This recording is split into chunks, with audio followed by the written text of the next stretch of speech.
Benjamin, to talk a bit about, the peace. I mean, the peace agreement, which seems to have become quite sort of stuck, if I can put it that way.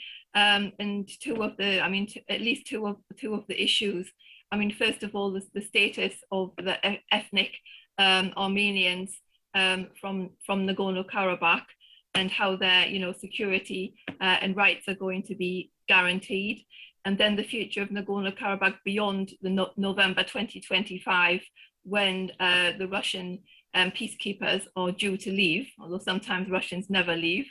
But I mean, how do you see, I mean, what's the options thereafter in terms of a new formation of peacekeepers, which is probably something that is going to be required, given the fact that there's zero trust between the Armenian community there and Azerbaijan, etc.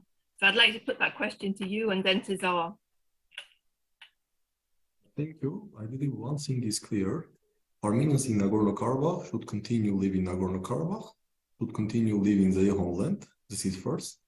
And second thing, which is also absolutely clear for, I'm sure, everyone who even had a basic understanding of the history of Nagorno-Karabakh conflict, is the fact that as of now, Armenians cannot live in Nagorno-Karabakh simply as an Azerbaijani citizens without any special rights and any special guarantees for their rights. This is not going to happen.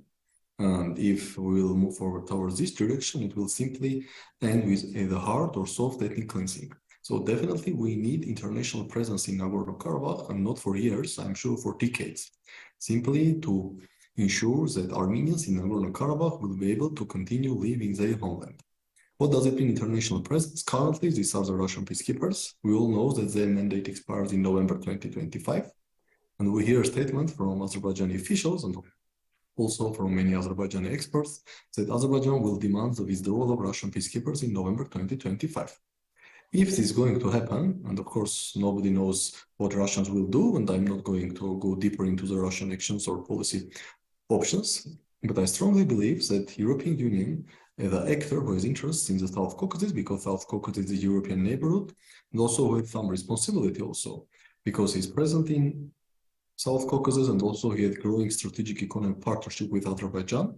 European Union is suited well to start speak with both Armenia and Azerbaijan to see how European Union can ensure its presence in Nagorno-Karabakh after November 2025 if Azerbaijan demands withdrawal of Russian peacekeepers, and then if Russian peacekeepers really leave. Because again, no international presence in Nagorno-Karabakh means zero Armenians in Nagorno-Karabakh. It may happen immediately, forced deportation, or it may take years, soft ethnic cleansing, but the result will be the same.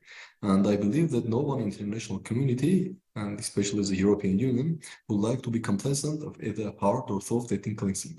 So my understanding is that given the coming deadline of November 2025, European Union is suited well at least to start to speak with Armenia and Azerbaijan about potential EU presence in Nagorno-Karabakh beyond November 2025. Yes, we all hear Azerbaijani position very clear that we are against any international presence, we are against any Western presence, we don't trust the West.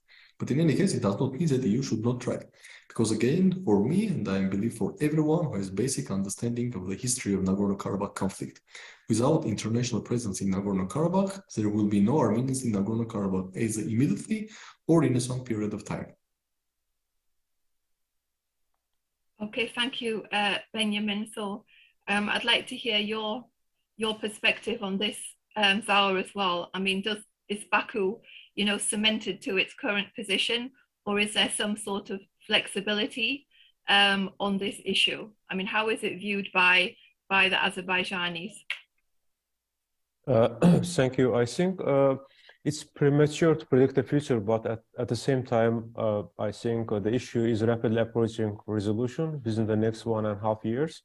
So I think the withdrawal of the Russian troops in 2025 is already a priority for Baku, and the political leadership has openly declared this. But also, I think it's a long-term position of the Baku, even before the 2020 war, that Baku doesn't want to replace the Russian peacekeeping force with another forces. So that's why their role, it's unlikely that Baku will agree in any time that the EU will